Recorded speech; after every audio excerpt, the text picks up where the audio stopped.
Hello, welcome back to Tommy's Top Picks, Top 5 Comics for September 21st, 2022. I'm Tommy, joined by Murphy. Hello. This is the sixth time we are attempting to do this video due to uh, tech issues and our issues, but we are here, and this is going to be the take, and it's going to be good. And we have our number 5, Fantastic Four, number 47. So, Fantastic Four, number 47. The Taking of Baxter 1, 2, 3, 4, Part 1, Judgment times 4. So, the Taking of Baxter 1, 2, 3, 4 begins now. With Judgment looming over the Marvel Universe, Reed Richards has locked himself in his think tank in search of answers. Both the fate of humanity on the line, what happens when Oubliette Midas sets her sights on the Baxter building. As the Fantastic Four falls before the Exterminatrix's death traps, only one hero remains standing. But if you thought Oubliette was dangerous, it's nothing compared to what the Invisible Woman is capable of. Get ready for Die Hard in the Baxter building, as we've only got one thing left to say. Yippee-ki-yay, Marvel Universe. Yippee-ki-yay! Yippee-ki-yay! You never see it spelled out. So this is exciting. Yeah. It's a Judgment Day tie-in, but the big thing here is there's a new creative team. Dan Slott is off of the book, and we have a new creative team moving forward. So this is kind of like a book that is tied with the big event, the Judgment Day, but can kind of propel the book into its next arc and its next creative team and direction.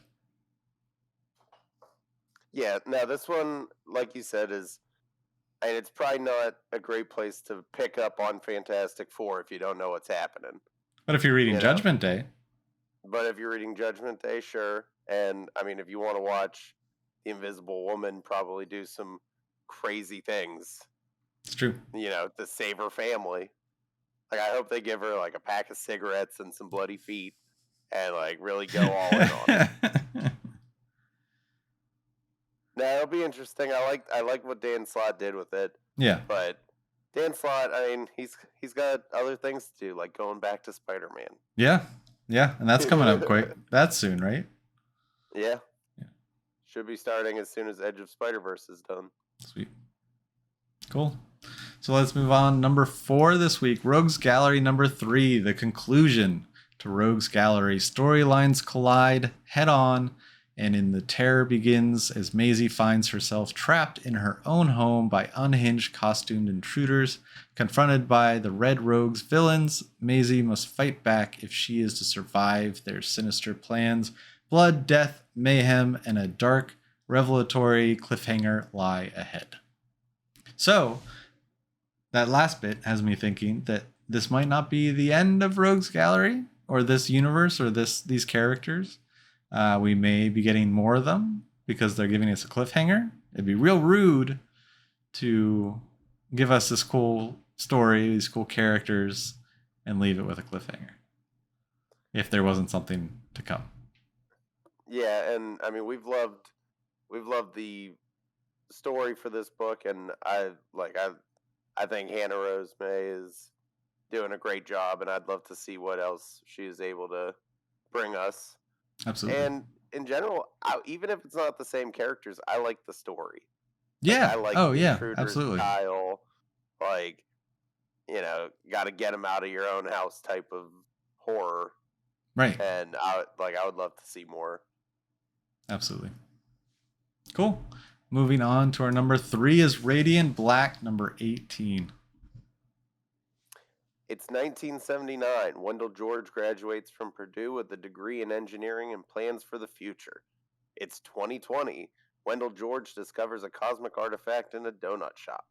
It's 2023. Everything has fallen apart. Series writer Kyle Higgins is joined by Chicago sports radio star Lawrence Holmes and rising star artist Stefano Simone for the secret origin of Radiant Yellow. So, this one I am super pumped for. Yeah. It's going to definitely lead into the next spin-off for the little character side series we get. Yep. And just in general, I am down for whatever Kyle Higgins has planned for this universe. Oh, absolutely. I mean, it's very Power Rangers-esque, but it kind of unhinged. Like he's able to tell stories because he used to write Power Rangers, and so you can tell these almost feel like Power Ranger stories that he couldn't tell under the Power Ranger license, but through writing them for so long has come up with his own ideas, and it's super exciting to see that come to life. Yeah, and just to have the freedom to do it over so many books too, Mm-hmm. with so many different creative teams involved. Like, I thought the Building a Rain thread universe, was yeah. great.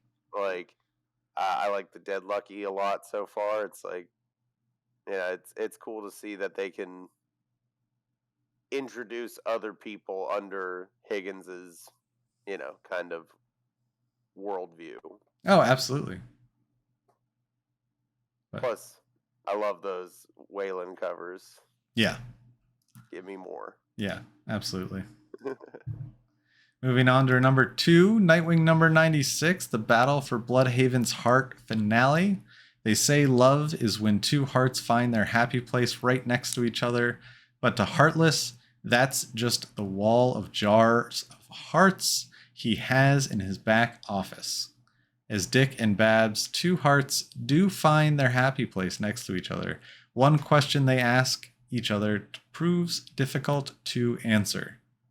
So Murphy and I were talking, and we think that this might be in reference to them being able to be together along with continuing to do what they are doing. Do they have to decide to hang it up to be together, or can they continue this lifestyle? Now, I'm not saying that's what it is. Tom Taylor's been doing an incredible job with Nightwing and the relationship so far. But it seems like in this issue we will get some big answers, possibly. What if it's like even like more simple than that though? Like what if Babs is like, do you love me more than the job? You know? No, I feel like they've had those discussions before. Yeah, They've had those, yeah. discussions plenty of times. Yeah. But no, I'm excited to see, where Tom Taylor is taking this, and seemingly like after Heartless is done, that's going to be on, it'll Right. be probably a shift in the status quo and see Nightwing on to his next, next bad guy and, Yeah. problem to solve. And one thing I did I'm want to sure bring up Babs will be though. right there. Yeah, one thing I did want to bring up though, if you're not reading Dark Crisis and you're reading Nightwing, you may want to start reading Dark Crisis because they put out a cover for a preview and it's like the Death of the Justice League cover, but it's Nightwing and it's what is it?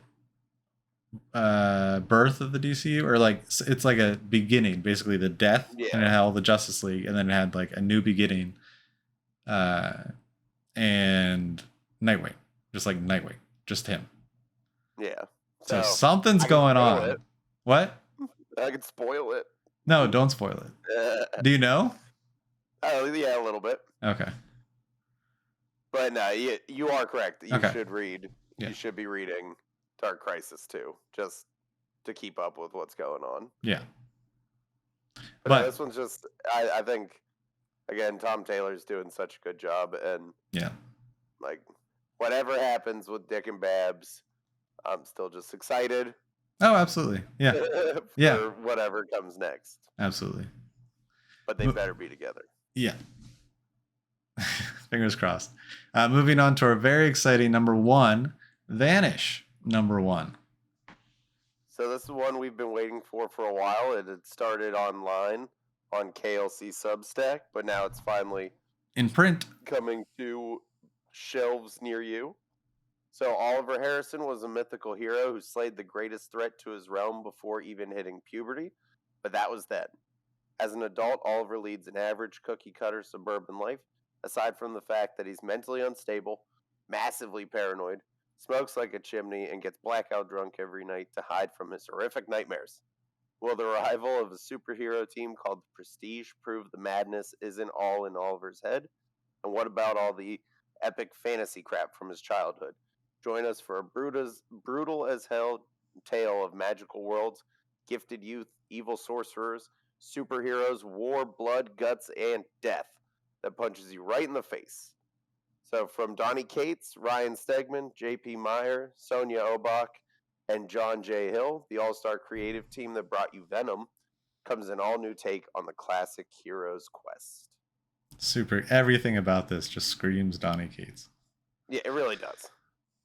And it screams like Ryan Stegman's art's going to be crazy. Oh, absolutely. Yeah, it's a story you can go wild. Like, I'm sure he's just going to be left in charge of plenty. Yeah. Like, and absolutely. I think the funny thing to me is, like, I haven't even looked at anything, but just like the character design really does kind of give me like a Capullo vibe from Stegman. Oh, absolutely. On this one. Like, I mean, you could like, yeah, you can see just in the difference between those covers, but like, yeah, I think of like Cates and Stegman almost like Snyder and Capullo, though. Oh, sure. Just like heavy as hell, good storytelling, great art. I mean, look at this thing. This monolith. Whatever happens in this, it's going to be crazy. Yeah. But this one's going to be a great one to pick up. And I mean, we get basically 4 months, and then seemingly it takes a couple months off. It'll be returning May 2023. Yep. So make sure to grab what you can of this while you can. Yeah. And definitely some of these sweet variants. Absolutely. There's too many. There's too many. Just trying to show off some of our favorite here. Chosen One no more. What does that remind me of? But oh, and there we go. Yeah. Yeah. But so that is our top 5 for the week. Very excited for Vanish. It's been waiting a long time. We have been waiting a long time to read this. It has been out, but we have held back, waiting to read it in print. So very excited about that. And anything else before we call it a week? Are we going to talk about the podcast or? Yeah. So this upcoming podcast, TTP is hitting 1 year. We are having our first birthday, and so that is happening on the 30th. This week's podcast, we're going to be talking about some things you should expect from our channel in this upcoming year, year 2 of TTP, and some new things. Nothing's going away, so don't fret about that.